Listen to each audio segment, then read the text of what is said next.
એ યયાતિ સંસ્કૃતિમાં જીવે છે. આપણે ત્યાં યયાતિ રાજાની વાર્તા છે. એને એવી ઈચ્છા થઈ કે અમારા જેવા જે લોકો 80ની નજીક પહોંચી ગયા હોય એને એ વધારે લાગુ પડે, પણ એના કરતાં નાની ઉંમરનાને પણ લાગુ પડે. પણ જેવું માણસને થોડું થોડું ભાન થાય ને, રામાયણમાં દશરથજીને રામચંદ્રજીને પાઠવી કુંવર બનાવવાનું મન ક્યારે થયું એનું વર્ણન તુલસીદાસજીએ એવું કર્યું છે કે જ્યારે માથું ઓળતા એક ડાબી બાજુનો વાળ સફેદ દેખાયો ત્યારે હવે ઘડપણ આવ્યું. તો એ ઘડપણ આવ્યું છે એનો ખ્યાલ પેલા એને એક વાળ દેખાયો હશે કે વધારે દેખાયા હશે આપણને ખબર નથી, પણ યયાતિને એમ થયું કે હવે તો ઘડપણ આવ્યું ને આપણું પાછા 80ની નજીકનો થયેલો છું એટલે અનુભવને આધારે કહું છું કે જુવાન રહેવાનું મન તો બહુ થાય. તો પેલાને પણ મન થયું અને આજ્ઞાંકિત પુત્રો હતા એટલે 5 પુત્રોને બોલાવીને કહે છે કે એક જ માંગણી છે તમારી પાસે, શું? તમારી જુવાની મને આપી દો. ને 5 છોકરાઓના 20 વર્ષ એણે લઈ લીધા અને 100 વર્ષ પછી જીવ્યો. અને છેવટે જ્યારે છેલ્લા દિવસો આવ્યા ત્યારે એના પહેલા 5 પુત્રો તો સમાપ્ત થઈ ગયા. ઉપભોગવાદ એ યયાતિ સંસ્કૃતિનું ચિહ્ન છે જે આવતીકાલની પેઢીની જિંદગી ઉછીની લઈને પોતે જીવે છે. કારણ કે આજે તો ભોગવશે પણ આવતીકાલની પેઢી જ નહીં રહેવા દે. તમારી પેઢીને વિશે હું કહું છું, તમારી પેઢીને તમારી પેઢી પહેલાંના અમારી પેઢીવાળા લોકો આજે ભોગવી રહ્યા છે. આમાંથી જો નીકળવું હોય, આ 3 પ્રકારની ચેલેન્જ. એક વ્યક્તિની, જેનું હરાયાપણું પોતે પોતાની જાતમાં ન હોય, એલિયનેશન, એમાંથી જો બચવું હોય, સંસ્થાના વિસ્તાર અને ગુણ વિકાસના સંઘર્ષમાંથી બચવું હોય, અને સમાજને છેવટે આ ઉપભોગવાદના દુષ્પરિણામોમાંથી બચવું હોય, તો કદાચ એનો કંઈક જવાબ, હું કદાચ કંઈક એટલા માટે કહું છું કે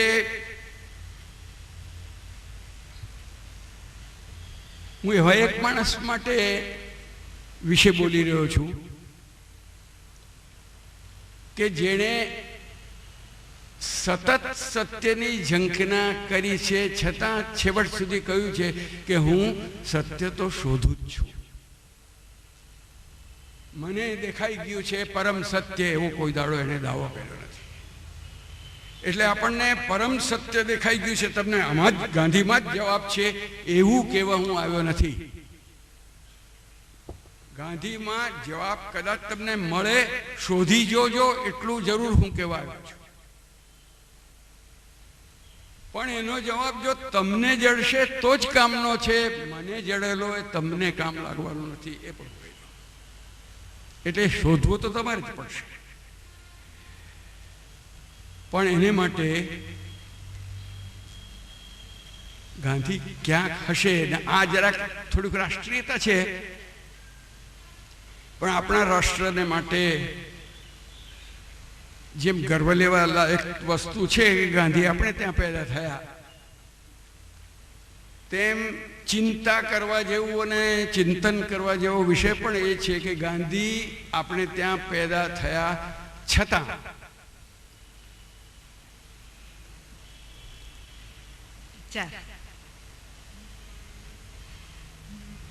ગાંધી ક્યાંક હશે ભારતમાં, ગાંધી ક્યાંક 71મો પાનો હશે ભારતમાં, ગાંધીના સપનાનું ભારત આજ કઈ હાલતમાં ગાંધી ક્યાંક હશે ભારતમાં ગાંધી ક્યાંક હશે ભારતમાં ચંદન કાષ્ટના પોડણ પોડી પુષ્પો કેરી ચાદર ઓડી પુષ્પો કેરી ચાદર ઓઢી કેમ રહ્યા આરતમાં ગાંધી ક્યાંક હશે ભારતમાં ગાંધી ક્યાંક હશે ભારતમાં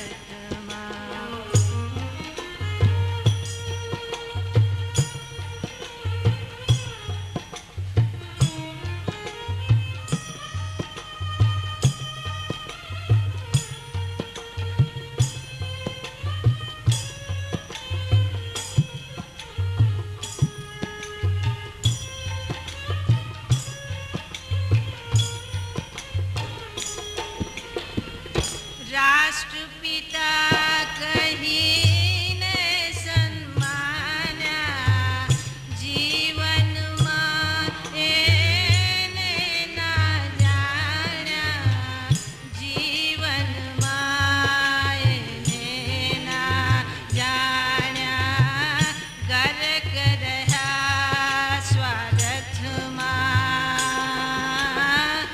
ગાંધી ક્યાંક હશે ભારતમાં ગાંધી ક્યાંક હશે ભારતમાં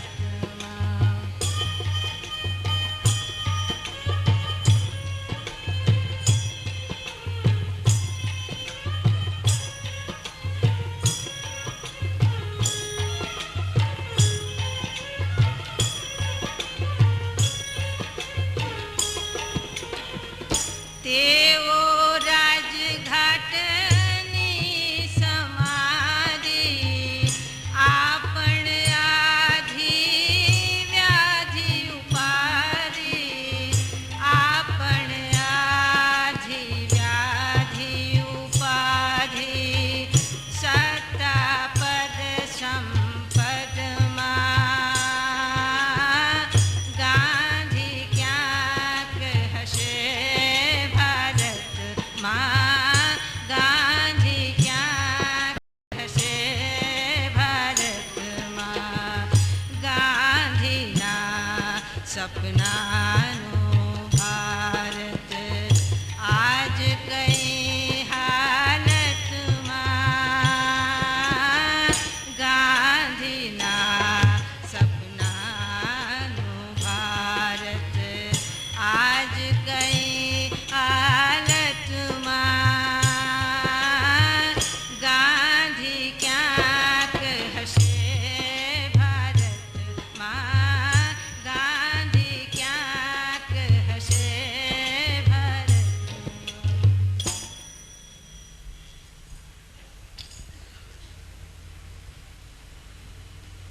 આ ગાંધી કથા વિશે મેં એક વિચાર એવો કર્યો છે કે સામાન્ય રીતે એમના જીવનના ક્રમની સાથે સાથે હું ચાલીશ, પણ એ ક્રમમાંથી વચ્ચે વચ્ચે આમ તેમ કૂદવાની છૂટ પણ રાખીશ. દાખલા તરીકે આજે બપોરે 3 થી 5ની બેઠકમાં ગાંધીજી વિદ્યાર્થી અવસ્થામાં હતા એની વાત હું કરવાનો છું. લંડનમાં ગયા અને ત્યાં જે શીખ્યા તેની વાત હું કરવાનો છું. પણ મારી આ જે નોટબુક છે એમાં મેં એનો વિષય શિક્ષણ એટલું જ આપ્યું છે. એટલે એમાં નાનપણથી કેવા વિદ્યાર્થી હતા, શું ભણ્યા, એ બધી વાર્તા તો આવશે જ, પણ પછી મારા શિક્ષક તરીકે એ કેવા હતા તે વાત પણ અંદર ઘુસાડી દઈશ. અને શિક્ષણ વિશેના એમના શું વિચાર હતા તે પણ ઘુસાડીશ. જે આ શિક્ષક એટલે કે આ એમનું શિક્ષણ યુનિવર્સિટીનું બેરિસ્ટર થવાનું પતી ગયા પછીના વિષયો છે, પણ એ બધું પણ એમાં જોડાશે. એટલે કાલખંડ સાથે લઈશ, પણ વિષયને અનુરૂપ આમ તેમ જવાની છૂટ. એટલે અત્યારના જે આપણી પાસે સમય છે એમાં હું ગાંધીના સંસ્કાર વિશે કહેવાનો છું. એટલે કે એમાં હવે એ વિચાર કરતો હતો કે ઉપનિષદથી શરૂ કરવું, સંસ્કાર તો ત્યાંથી લીધા હોય, ગીતાથી કરવું, સંતોથી કરવું, નરસિંહ મહેતાથી કરવું, મીરાબાઈથી કરવું. એની મર્યાદા સામે ટાંગેલું ઘડિયાળ નક્કી કરે છે. એટલે નક્કી કર્યું છે કે ઓતા બાપાથી શરૂ કરવું, એમના દાદાથી, અને બા સુધી જઈશ. બા એટલે કસ્તુરબા નહીં, પણ પુતળીબા. એટલે દાદા, પિતા, માતા. મને એમણે લાગે છે કે દીવાનના દીકરા હતા એટલે માસી તો નહીં કહ્યું હોય, પણ રંભાદાસી એની માસી જ હતી. એટલે સંસ્કારમાં હું એ માસીને પકડીશ. અને સાવ નાનપણમાં પુત્ર લખણ પારણામાંથી એ જે દેખાયા હોય એ વાત થોડુંક શૈશવનો આપણે સ્પર્શ કરીશું. એક બાજુથી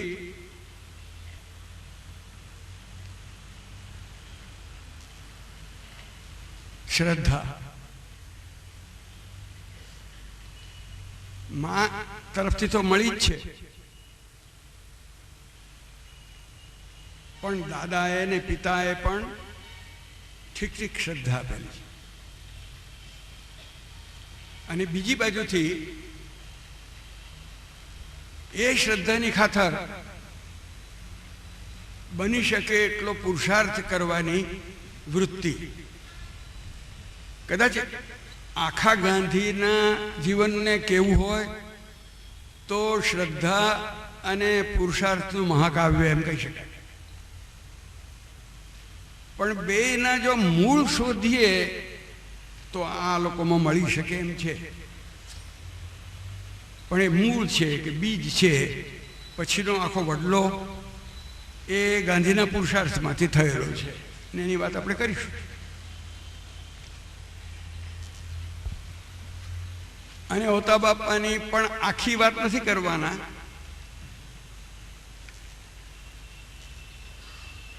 પણ પોતાની વહીવટી કુશળતાને લીધે આપણે સમજવા લાયક વિષય છે. આપણે વિદ્યાર્થીઓ તો ખાસ,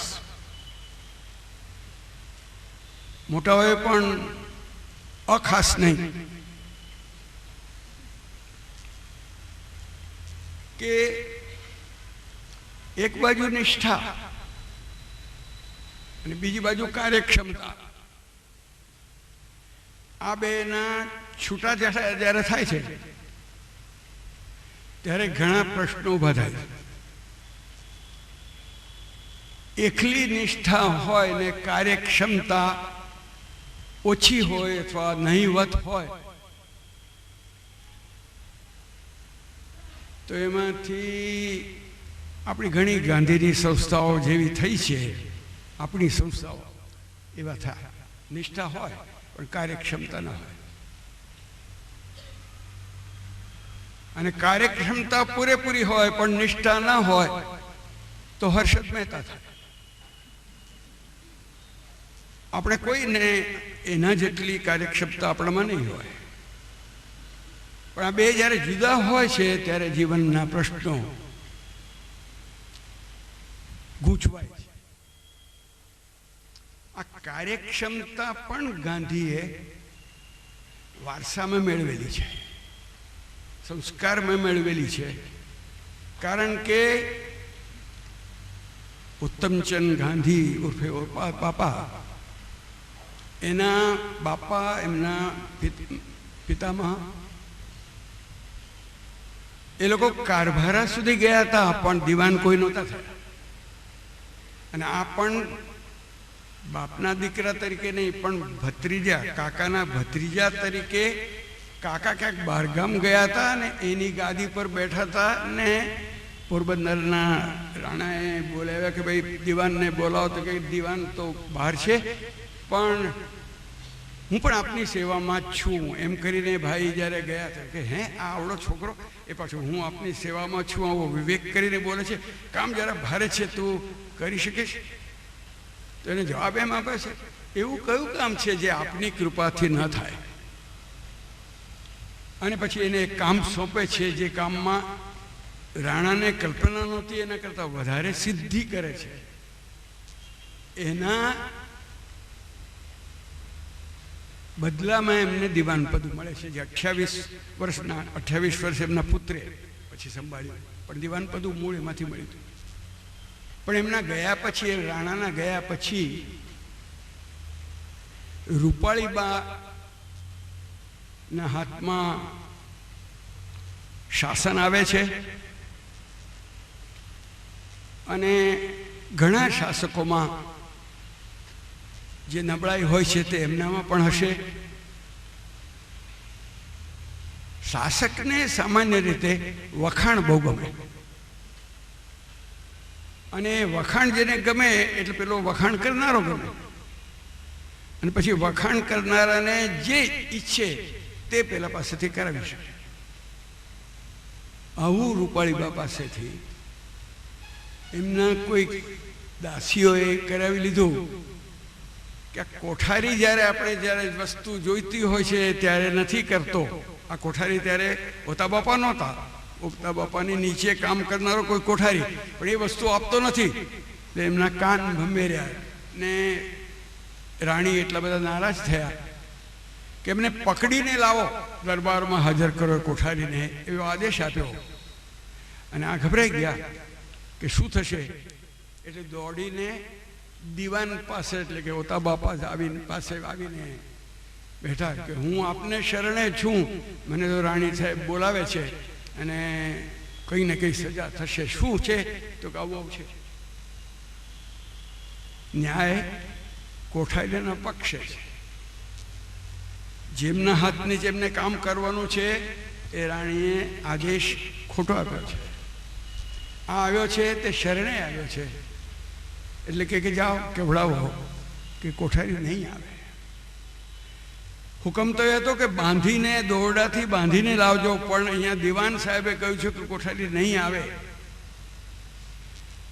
આ બધી ચર્ચાઓ ચાલી 1 દિવસ, 2 દિવસ, 3 દિવસ, અને છેવટે આદેશ અપાયો કે દિવાનના ઘરની સામે તોપ માંડો. એ એમના જ ઘરમાં છુપાયેલો છે તો તોપ માંડો, અને એની ભીત તોડી પાડવી પડે તો ભીત તોડી પાડો. અને એ તોપો મંડાણી કારભારી વચ્ચે છે. એમના અંગરક્ષકોનું આરબ દળ, એણે તો એટલે સુધી કહી દીધેલું કે અમારા માથા પહેલા પડશે, પછી કોઈ આપના શરણાર્થીને કે જે શરણે આવેલો છે એ પાછો જશે. આવું આખું નાટકીય દ્રશ્ય ઊભું થયું હતું. પણ એ નાટકીય દ્રશ્યનું જે સૌથી ઉચ્ચ શિખર હતું તે તો એ હતું કે ઓતા બાપાએ પોતાના બધા પુત્રો, પોતાની પુત્રી અને એમના પરિવારમાં વડીલ માં હતા તે એ બધાને કહ્યું કે વચલા ઓરડામાં તમે બધા બેસો, હું બેસું છું, ને આપણા બધાની વચ્ચે ગોળ કુંડાળાની વચ્ચે કારભારી બેસશે. આપણે મરીશું પછી જ કારભારી જઈ શકશે, ત્યાં પહેલા જવા નહીં દઈએ. આ જે હતું એ તોપ ત્યાં આગળ સુધી પહોંચેલી ને આ વચ્ચે સદભાગ્યે જે દિવસો ચર્ચાઓમાં થયેલા, એટલે આ ખબર રાજકોટના એજન્ટને પહોંચીને પછી વચ્ચે પડ્યા ને એ ના થયું. પણ જરૂર હોય તો આને માટે આપણે મરવા તૈયાર છીએ. એ સંસ્કાર ગાંધીને વારસામાં મળેલા. ગાંધીની ખૂબી હોય તો એ કે એણે એ વારસાને આપણા આખા દેશના વારસો બનાવ્યો. પેલા પિતા હતા, આ રાષ્ટ્રપિતા થયા. એટલે વ્યક્તિ જે ગુણ, વ્યક્તિનો જે ગુણ માનવામાં આવે છે, સમાજ જ્યારે એને મૂલ્ય બનાવે છે ત્યારે એમાંથી ક્રાંતિ થાય છે. અને આ ગાંધીએ જો કર્યું હોય તો એટલું જ કર્યું કે નહીં તો સાચા બોલા લોકો તો હોય છે, નીડર લોકો તો હોય છે, ત્યાગી લોકો હોય છે, પણ સમાજમાં જ સત્ય પ્રતિષ્ઠિત થવો જોઈએ. સમાજમાંથી જ નિર્ભીકતા પ્રગટ થવી જોઈએ. એ વ્યક્તિગત ગુણને સામાજિક મૂલ્યોમાં પલટાવી નાખવાનું કામ ગાંધીએ કર્યું. પણ એની વાત તો આપણે પછી કરવાની છે. પણ એના દાદાએ એને આ ગુણ આપ્યો છે, એ તો ગુણ આપણે સમજી તો લેવો જ જોઈએ. એમના બાપા, જેમણે તો એમની તો વ્યવહાર કુશળતા એવી હતી કે 28 વર્ષ સુધી એમણે દિવાન પદું સંભાળ્યું હતું. કબા ગાંધી, કરમચંદ ગાંધી. પણ વાંકાનેરના રાજ્યમાં જ્યારે ગયા ત્યારે એમણે પહેલેથી કરાર લખાવી રાખ્યો હતો. અને એ કરારમાં એમ કહ્યું હતું કે જો તમે મારી સલાહ નહીં માનો તો હું છૂટો થઈશ. અને આખા કરારમાં 5 વર્ષ માટેનું હતું. એ જો પૂરું ન થાય તો વચ્ચેથી છોડી દો તો આખા 5 વર્ષનો પગાર તમારે આપવો પડશે. આ બધું કબૂલ કર્યા પછી એમને પોતાના દિવાન તરીકે મેળવી શક્યા હતા. અને એ સલાહ ન મનાઈ અને એમણે ચેતવ્યા કે તમે કરાર મુજબ નથી વર્તતા. પણ તે વખતે તો પહેલી ચેતવણીથી કેટલા લોકો ચેતાય છે. તેમ પેલા વાંકાનેરના રાજા પણ નહીં ચેત્યા હોય. એટલે તો કે તો આપણે નક્કી જ છે, હું છૂટો થાઉં છું. અને હું છૂટો થાઉં છું એટલે બાકીનો પગારનું જે નક્કી હતું તે પણ તમારે આપવાનું છે. એટલું જ નહીં, પણ એમણે કહ્યું કે આપણો કરાર થયો તો એ કરારનું પાલન નથી થયું, માટે હું છૂટો થાઉં છું. રાજાને આ ગળે નહોતું ઉતરતું, બાકી બધું તો એને તૈયાર. કારણ કે એ તો એના કાગળિયામાં રહી જાય કે તમારા એક રાજા એવા થઈ ગયા, વડવાઓમાં ભલે હોય પણ એના દીકરાના દીકરા પણ જુએ કે ભાઈ આપણો કંઈક દાદા એવા હતા કે જેને કરારનો ભંગ કર્યો હતો. આ કે આ લખેલું તો જોઈએ. તે કે એટલું કરી નાખો, બાકી તો તમે કહો છો તે હું તને આ 10,000 રૂપિયાની થેલી આપું.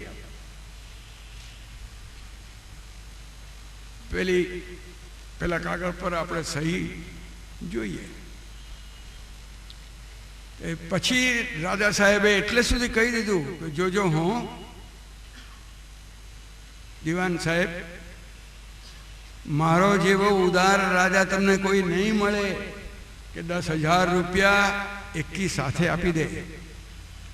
એટલે કે હા બાપુ, મારા જેવો દિવાન પણ આપને કોઈ નહીં મળે કે જે આખીને આખી રકમ છોડી દેવા તૈયાર. એવું એને જવાબ આપ્યો. એટલે પેલા એ વિચાર કર્યો કે આ તો નથી માનતા. જે ઘોડાગાડીમાં બેસીને એ રાજકોટ જવાના હતા, એ એની ગાદીની નીચે થેલી મૂકી અને કે લેતા જ જજો. એટલે પેલાને તો કહ્યું પણ નહીં, પણ ગાડી હાંકનારો જાણે કે આ રાજાના માણસો આવીને થેલી મૂકી ગયા છે. અને પેલા બેઠા કે આ શું છે? તો કે આવું છે. તો લાવ રાજ દરબાર ભણી લઈ જાઓ. એટલે પહેલા રાજ દરબાર ભણી લઈ જઈને એ થેલી એમના બારણા આગળ કે અંદર મૂકી હશે, પાછી મૂકીને ગયા. આ ટેક એમણે લીધેલી. અને ટેક એ કોઈકને કોઈક સિદ્ધાંત ખાતર ને એમાં એમણે જે કહ્યું છે તે તો એ કહ્યું છે કે મારા જેવો એવો તમને નહીં મળે કે જે સત્ય ખાતર પોતાની આખી રકમ છોડવા તૈયાર. આ સત્ય શબ્દ પણ ગાંધીજીનો મૌલિક શબ્દ નથી. ગાંધીના બાપાએ તો પ્રત્યક્ષ પણ વાપર્યો છે. અને સત્ય તો સત્યેન લભ્યસ તપસા એશ આત્માના કાળથી મુંડક ઉપનિષદથી ચાલે છે. પણ એમ કહ્યું સત્ય ખાતર હું છોડવા. અને માતાની પાસેથી આ શ્રદ્ધા અને આ નિશ્ચય તો રોજે રોજ જોવા મળતી. અને એમના આત્મકથામાં તમારામાંથી ઘણા લોકોએ બીજું કંઈ નહીં તો સંક્ષિપ્ત આત્મકથા તો વાંચી જ છે. અને જેને સંક્ષિપ્ત વાંચી છે એને હું એટલું કહું કે વિદ્યાપીઠ છોડીને જાઓ ત્યારે પૂરી પણ વાંચજો, કારણ કે એમાં સંક્ષિપ્ત કરતાં ઘણું વધારે છે. એટલે એ પણ વાંચજો. પણ જેને આત્મકથા વાંચી છે ને એ તો ખબર છે કે ચાંદ્રાયણ વ્રત કરતા અને આ છોકરાઓ જતા ચંદ્ર ન દેખાય એટલે પાછા આવે અને કે હશે ભગવાનની ઈચ્છા નથી એટલે હું ખાઈશ નહીં. આ પ્રસંગ તો બહુ જાણીએ, પણ એ પ્રસંગ કેટલાક લોકોને ખબર નહીં હોય કે એક વખત પૂતળી બા બેઠા છે અને એક વીછી એમના શરીર પર ચડવા માંડ્યો. અને શરીર પર ચડે છે ને જુએ છે અને એકદમ સ્વસ્થ બેઠા રહે છે. અને પગ પર ચડતા ચડતા વીંછી ઘૂંટણ સુધી જ્યારે જાય છે ત્યારે પૂતળીબા પોતાનો હાથ ત્યાં આગળ મૂકી દે છે. એટલે પછી ઘૂંટણ પરથી એ હાથ પર હથેલી પર ચડે છે અને પછી બારીમાંથી ફેંકી દે છે. વીંછી આપણા પગને અડ્યો હોય તોય આપણે કૂદીએ, પણ આ તો ખીચીની ઉપર ચડ્યો છે ને હાથમાં લઈને બારીમાંથી ફગાવ્યો છે. આ જે સંકટ સમયે સ્વસ્થતા,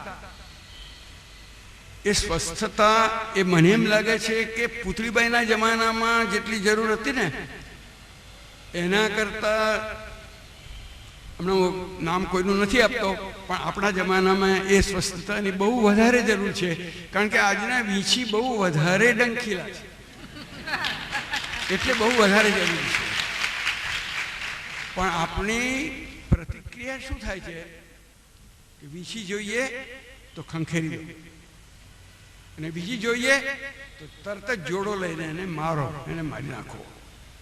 ને જો મનમાં વધારે બીક હોય ને તો એક જ વાર જોડો નથી મારતા, પણ 20 વાર ડોળો મારતા જ હોઈએ છીએ. ક્રૂરતા કાયરતાની કૂખમાંથી પેદા થતી. એટલે પછી S6 નો ડબ્બો બળે તો તેમાંથી ક્રૂરતા અનેક ગણી વધારે, એકને બદલે 20 જોડા મરાય. એ કાયરતાની કૂખમાંથી પેદા થયેલી ક્રૂરતા છે. એટલે આપણે સમજવા જેવું છે, દયા કરવા જેવી સ્થિતિ છે કે કાયરતા જ છે. પણ એ કાયરતા આપણા સમાજની ઘણી ક્રૂરતાને પેદા કરે છે. ચોરથી આપણે બીતા હોઈએ છીએ એટલે પકડાય તો આપણે એને એટલો બધો મારીએ છીએ. ને જે કોઈ પણ આ એ તો એનો નમૂનો થયો, પણ આપણે પોતાની જાતને તપાસીશું તો આપણી ઘણી ક્રૂરતા ના મૂળમાં આપણી બીક હોય છે. આ પુતળીબાઈને પેલી વીંછીની બીક ન લાગી એટલે હાથમાં પકડીને બારીમાંથી એ ફેંકી શક્યા. એટલે સુધીની એની સ્વસ્થતા હતી. મને એમ લાગે છે કે ક્રૂરતાનો પાયાનો કોઈ જવાબ આપણે જો સમાજમાંથી શોધવો હશે તો સ્વસ્થતામાં છે. સ્વસ્થતા એટલે સ્વ, પોતાના આત્મામાં સ્થિર થવું, એનું નામ સ્વસ્થ. એ સ્વસ્થતા એટલે તો પંડિત જવાહરલાલ નહેરુ જેવા જે તે વખતે તો એમ કહેતા કે ભગવાન છે કે નહીં એ હું જાણતો નથી. ત્યારે પોતાને એગ્નોસ્ટિક, અજ્ઞેયવાદી એમ કહેતા કે ભગવાન છે કે નહીં મને ખબર નથી. પણ ગાંધીજીની બાકીની બધી પ્રાર્થના બોલ છીએ હવે રામચંદ્ર કી જય એ બધું બનાવ કઈ બહુ મને ગાંધીજીની પ્રાર્થનામાં આ સ્થિતપ્રજ્ઞના શ્લોકો બોલે છે એ બહુ ગમે છે. કારણ કે આજે કદાચ જો જરૂર હોય તો આ 18 શ્લોકોની છે. દુઃખેશુ અનુદ્વિગ્નમના સુખેશુ વિગતસ્પૃહ વીતરાગ ભયક્રોધ. એ ગાંધીજીને તો 19મે વર્ષે ઇંગ્લેન્ડમાં પહેલી વાર આ શ્લોકો અથડાયા અને ત્યારે એમને થયું કે જન્મે આસક્તિથી કામ, કામથી ક્રોધની પજે, ક્રોધથી મૂઢતા. અરે આ મારી ગીતાએ આવું શીખવ્યું છે. એનો આકર્ષણ એમને 19 કે 20 વર્ષની ઉંમરના હતા ત્યારથી એ ગીતાનો એ અર્થ એમને ખુલેલો. પંડિતજીની ઉંમર જ્યારે આ કહ્યું ત્યારે એના કરતાં ઘણી વધારે હતી, પણ પંડિતજીની જવાબદારી પણ તે વખતે ઘણી વધારે હતી. કારણ કે એ દેશના તે વખતે એક નેતા હતા, વડાપ્રધાન ત્યારે નહોતા બન્યા જ્યારે એમણે આ વાત કહી. પણ એમને એમ કહ્યું કે મને ગાંધીની પ્રાર્થનામાં જો કોઈ ગમતું હોય તો આ સ્થિતપ્રજ્ઞના લક્ષણ ગમે છે. કારણ કે સમાજ બહુ અસ્થિતપ્રજ્ઞ હતો, એટલે ત્યાં આગળ સ્થિતપ્રજ્ઞ ન હોય તો સમાજ ટકે નહીં. એ વસ્તુનું આ દેશના એક નાયકને ભાન હતું, માટે એને એનું સૌથી વધારે આકર્ષણ થયું. જેમ જેમ દુનિયામાં સંહારક શસ્ત્રો વધારે ને વધારે સંહારક થતા જશે તેમ તેમ આ દુનિયામાં સ્થિર બુદ્ધિની આવશ્યકતા પણ વધુ ને વધુ થતી જવાની છે. કારણ કે જો જરાક ભૂલ થાય તો આખી દુનિયાનો નખો વળી જાય એવી જાતના શસ્ત્રો થઈ ગયા છે. પહેલા એવા નહોતા. એક માણસ મરે, 2 માણસ મરે, બોમ્બ પડી જાય તો આસપાસનું મરે, પણ એક બોમ્બ પડે તો આના પછીની 20મી પેઢીના લોકોને પણ કેન્સર થઈ શકે. એક બોમ્બ પડે તો અહીંથી 4000 માઇલ દૂરના લોકોને પણ. એટલે સ્થળ અને કાળ બંનેને ઓળંગી જનારા જ્યારે શસ્ત્રો આ આપણા દેશમાં હોય અને આપણી દુનિયામાં હોય ત્યારે માણસની સ્વસ્થતાની મને એમ લાગે છે કે પુતળીબાઈએ જેમ ગાંધીજીને શ્રદ્ધા આપી તેમ ગાંધીજીને આ સ્વસ્થતાના પણ બીજ રૂપે તો એમણે સ્વસ્થતા પણ આપી. અને હજુ વધારે કોઈકે સ્પષ્ટ રૂપે કોઈએ શ્રદ્ધા જો આપી હોય તો તે આપી રંભા. એટલે મેં કહ્યું કે એને તો એ માસી જ કહેતા હોવા જોઈએ. એમણે ક્યાંય નોંધ્યું તો નથી, પણ મનથી તો એ માં જેવી જ. કારણ કે એણે સીધું એટલું આત્મકથામાં કહી દીધું છે કે મને જ્યારે રંભાબાઈએ એમ કહ્યું કે મને તને બીક લાગે છે ને, અંધારામાં જતા રાત્રે એકલા જતા તને બીક લાગે, રામ રામ કહેજે તો બધી બીક ઉડી જશે. એટલે એણે કે જે રંભાબાઈને રામ નામ પર શ્રદ્ધા હતી, મને રંભાબાઈ પર શ્રદ્ધા. આ કહે છે એટલે સાચું હશે, એટલે મેં એની પર શ્રદ્ધા રાખી. એટલું એમણે કહ્યું છે. એટલે એ જો એટલી શ્રદ્ધાવાળા હોય તો એને માસી કરતા તો જરાય ઓછી નહીં ગણતા હોય, એ મારું અનુમાન છે. પણ એ શ્રદ્ધા એ કે છે શ્રદ્ધા બીજ રૂપે રહી ગઈ ને પછી પાછળથી તો મને લાગે છે કે રંભાબાઈએ કોઈ દાડો સ્વપ્ન પણ નહીં ખ્યાલ હોય એટલે સુધીની શ્રદ્ધા એ ગાંધીજીના જીવનમાં આપણને એ વ્યક્ત થતી જોવા મળે છે.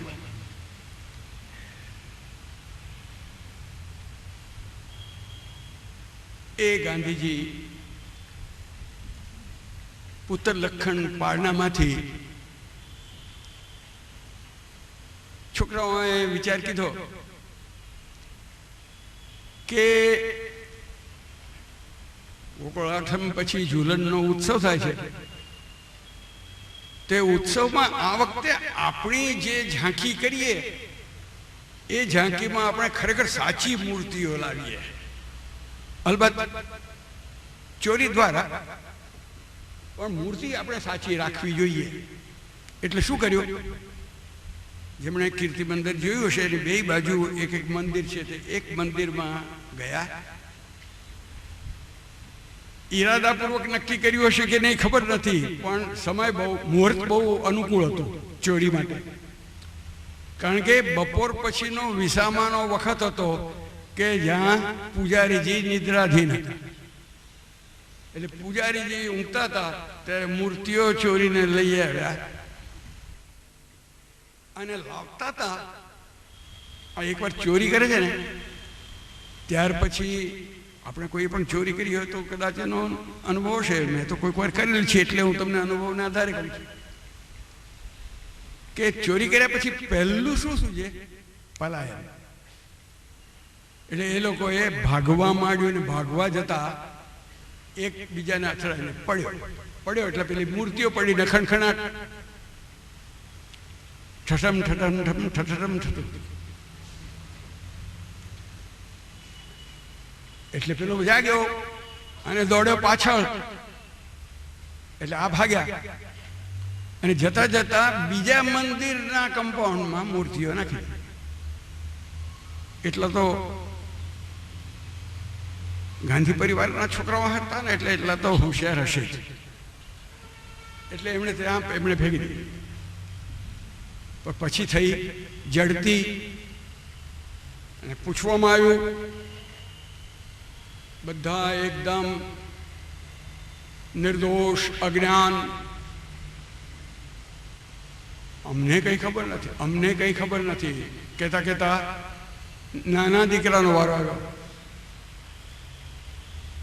તો આ પેલો પૂજારી કહે છે કે પેલી મંદિરમાંથી મૂર્તિઓ લાવ્યા હતા, સાચું? સાચું. તમે લઈ આવ્યા હતા? હા. ત્યાં અમે જ નાખ્યા હતા, પેલા બીજા મંદિરમાં પણ અમે જ નાખ્યા હતા. મને લાગે છે કે ગાંધીજી થોડા સદભાગી હતા કે નહીં તો બાકીના ટોળા જે એમની સાથેના હતા એમણે કહેતા જેના કરતાં વધારે સખત સજા કરી હોત. પણ એને એટલું જ કહ્યું કે આ છોકરો આપણી સાથે રમે એવો છે નહીં, માટે આપણે એને થોડું જુદું રાખો. જોકે છોકરાને રમતમાંથી દૂર રાખવો એ પણ નાની સજા નથી. પણ એને કહ્યું આપણે એની સાથે નથી રમવું એમ કરીને એને જુદો કરી દીધો. કેમ? આ સાચા બોલો છે. એને કહી દીધું. ના, કહેવાની વાત નહોતી. સત્ય એ કહેવાની વાત ન હોઈ શકે. એ ગાંધીને 4-5 વર્ષના હતા ત્યારથી જ એને સમજાતું હતું. એટલે હું તો કહું છું ગળથુથીમાં જ સત્ય. આત્મકથા વાંચીને મને તો કેટલી વાર ગાંધીજીએ નાનપણમાં બીડી પીધેલી, ગાંધીજીએ નાનપણમાં માંસ ખાધેલું. આટલું જ આત્મકથા વાંચીને અથવા આત્મકથામાંથી લખાયેલા પાઠ વાંચીને લોકોના મનમાં પ્રશ્ન હોય છે. પણ એ છોડી કેવી રીતે એનો પછી કોઈ વાર વિચાર નથી કરતા. ગાંધીજીએ માંસ ખાવું એ ખરાબ છે એટલા માટે માંસાહાર છોડ્યો નહોતો. એમ માનતા હતા કે મોટા થઈને માંસ ખાઈને મજબૂત થઈશું ને અંગ્રેજોને હરાવીશું, માટે માંસ તો ખાવું જ જોઈએ. અને છતાં માંસ છોડ્યું હતું. કેમ? કે માંસ ખાઈએ છીએ એ માંથી છુપાવવું પડે છે અને છુપાવવું એ અસત્ય છે. એ છુપાવવું એને પાપ લાગ્યું હતું, માંસ ખાવું એને પાપ લાગ્યું નતું. બીડી ચોરી એમને બીડી પીધી એ એમને ખરાબ નહોતું લાગ્યું, પણ બાપા પાસેથી મારે વાત છુપાવવી પડે છે એ ખોટું લાગ્યું. છુપાવવાની પાછળ અસત્ય રહેલું હોય છે. અને આ માણસને નાનપણથી સત્યની રડ, અને એ સત્યની રડ મને એમ લાગે છે કે આપણામાંથી ઘણા ખરા એવા હશે, અને હમણાં હું આપણામાં કહું છું એટલે આપણા જેવા વિદ્યાર્થીઓમાંથી એમ કહેવા માંગુ છું મારા સહિત, કે જેના મનમાં એમ હશે કે કંઈક ને કંઈક તો આગળ ઉપર કરવું છે, કોઈકને વળી એમ હોય કે આગળ થવું છે, એમ પણ હોય, પણ આગળ ઉપર કંઈક કરવું છે કે આગળ ઉપર થવું છે, એને માટેની એક ચાવી હોય તો એ કે જેને સૌ બિલકુલ નાનપણમાં કોઈક એક વસ્તુની રડ લાગે અને એ રડને જે આખર સુધી વળગી રહે એ જ કંઈક ને કંઈક થાય, નહીં તો થવાય નહીં. આને રડ જરા ઊંચી લાગી બીજા લોકો કરતા, સત્યની જ રડ લાગી એટલે જરા આપણા લોકો કરતા વધારે ઊંચા થયા. પણ આટલું તો આપણને પણ થઈ શકે કે કોઈક ને કોઈક એક વસ્તુની લગન લાગવી જોઈએ. અને એ જો લગન લાગે કોઈ પણ વિદ્યાર્થીને, અને એવી લગન લાગે કે જેની પાછળ એ જિંદગી આપવા માટે તૈયાર થઈ શકે, તો તેમાંથી એ દિશામાં એનો વિકાસ નિશ્ચિત છે. અને જો આપણે આપણો વિકાસ કેવી રીતે થાય એ જો શોધવું હોય, અને એ બહુ આપણા શિક્ષણે એ આપણી ઈચ્છા ખતમ ન કરી નાખી હોય, તો દરેક વિદ્યાર્થીના મનમાં હોય છે. તો એ જો ઈચ્છા હોય આટલું યાદ રાખવા જેવું છે કે રડ લાગવી જોઈએ. આ માણસને રડ સત્યની જ લાગી છે. સત્યેક ચિંતન સત્યનું આરાધન, સત્યેક ચિંતન સત્યની આરાધના, સત્યનું જ પૂજન સત્યની જ સાધના, સત્યેક ચિંતન સત્યની આરાધના. સત્ય મારો ધ્રુવ તારો, આત્મકથાની પ્રસ્તાવના.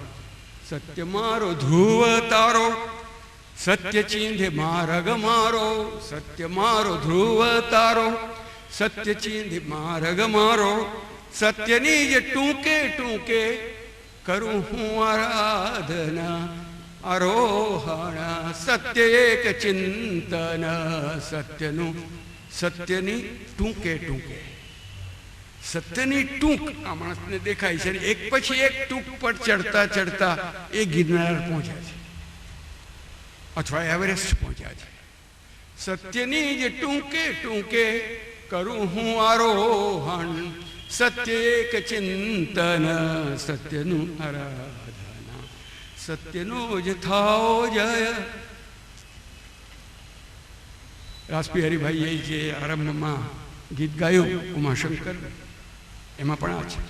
સત્યનો જ થાઓ જય, ભલે મારો થાતો ક્ષય, સત્યનો જ થાઓ જય, ભલે મારો થાતો ક્ષય, અલ્પાત્માને માપવાને સત્ય ગજ ખૂટે ના, સત્ય એક ચિંતન સત્યની આરાધના. આવો માણસ જે હોય એને ત્રિવેણી સંગમનો પુણ્ય મળે. સત્ય મારી ભાગીરથી, સત્ય મારી ભાગીરથી, સત્ય મારી છે કાલિંદી, સત્ય મારી ભાગીરથી, સત્ય મારી છે કાલંદી, સત્ય સરસ્વતી નીરે કરું હું નિમજ્જના, સત્ય એક ચિંતન સત્યની આરાધના, સત્ય એક ચિંતન સત્યની આરાધના.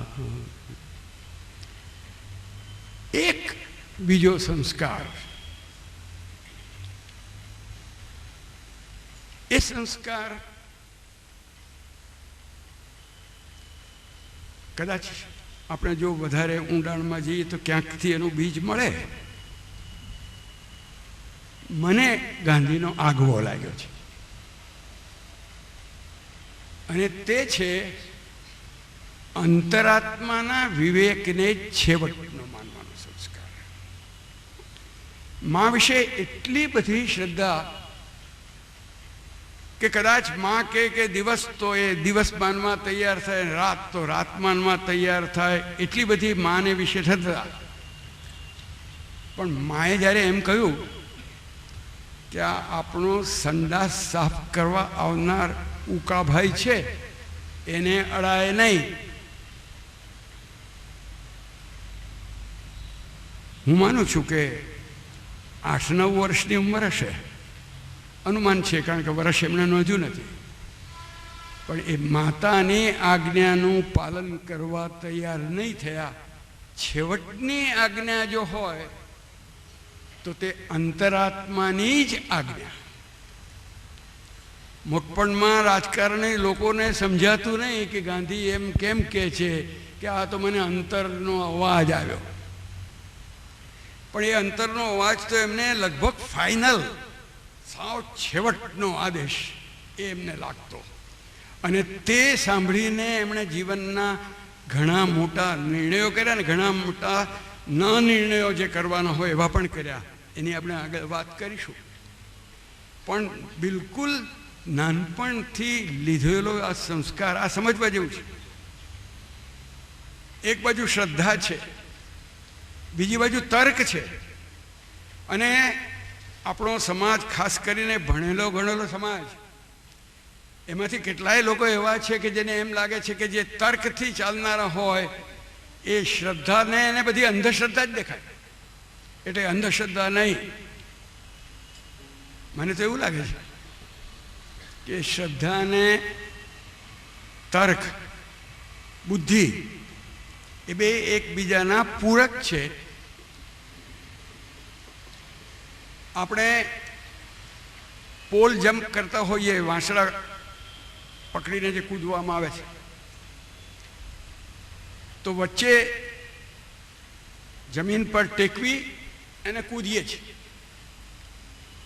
પછી પટ્ટી હોય છે, એ પટ્ટીની પેલી બાજુ જો ઓળંગી ગયા હોઈએ તો આપણે એટલું કૂદ્યા ગણાઈએ. આ વાંસને આધારે માણસ, પેલો છોકરો કૂદ્યો, પેલી પટ્ટી જેવી આવી તેઓ એ વાંસળાને છોડી દે છે અને પછી પટ્ટી ઓળંગે છે. એ જો વાંસળાને પકડી રાખે તો ફાઉલ થાય. તર્કને આધારે કૂદે છે અને શ્રદ્ધાને આધારે એ તર્કને બહાર ફેંકીને આગળ વધતો હોય છે.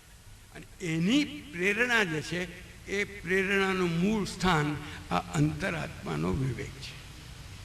એ અંતરાત્માનો વિવેક અહીંયા તો બહુ નાના પ્રસંગમાં આપણે જોઈશું, પણ આપણે એમની જિંદગીની વાતો જે આગળ ઉપર કરવાના છીએ તેમાં એને વધારે જાણશું. પણ આમાં એણે નક્કી કરી લીધું છે કે હે મોહન, તું તારા અંતરના સાધને જ માનજે, બીજા કોઈને આદરપૂર્વક સાંભળજે, પણ છેવટનો આદેશ અંતરનો સાધ છે.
ખરો જાણજે રે તારા અંતરના સાધને માનજે રે.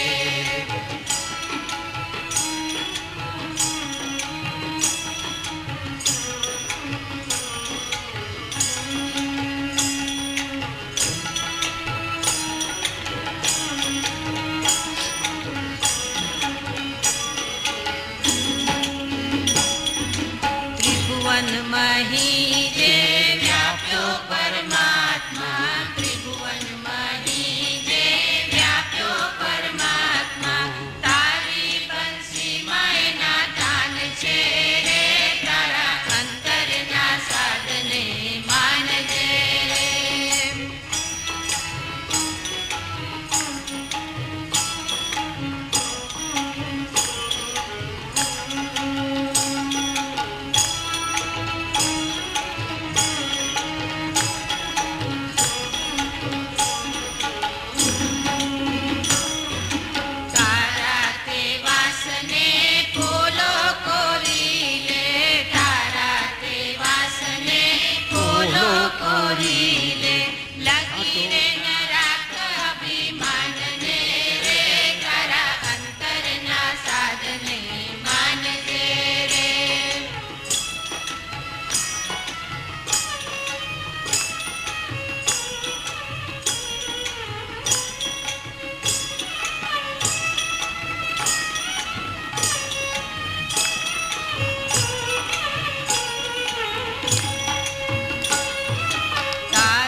એના જ સુણજે ગાનને રે તારા અંતરના સાધને માનજે રે.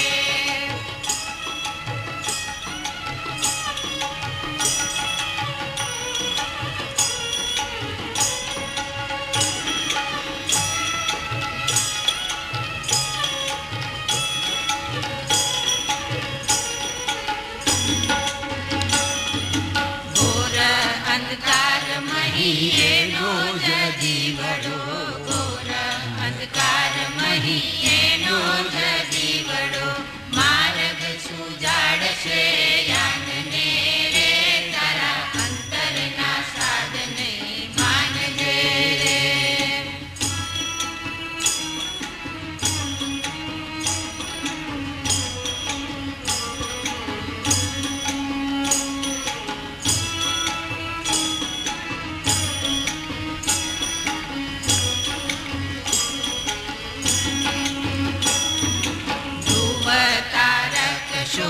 અવિચળ ઊભો ધ્રુવ તારક શો અવિચળ ઊભો, છૂટા મેલી દે તારા વાણને રે તારા અંતરના સાધને માનજે રે. તારા આત્મના આદેશને માનજે રે તારા અંતરના સાધને સુણજે રે. જે પોતાના વાંસને કોરે છે, પોતાના હુંપણાને કોરી કોડીને કાઢે છે, એ વાંસની વાંસળીમાંથી અંતરનો સાદ નીકળે છે.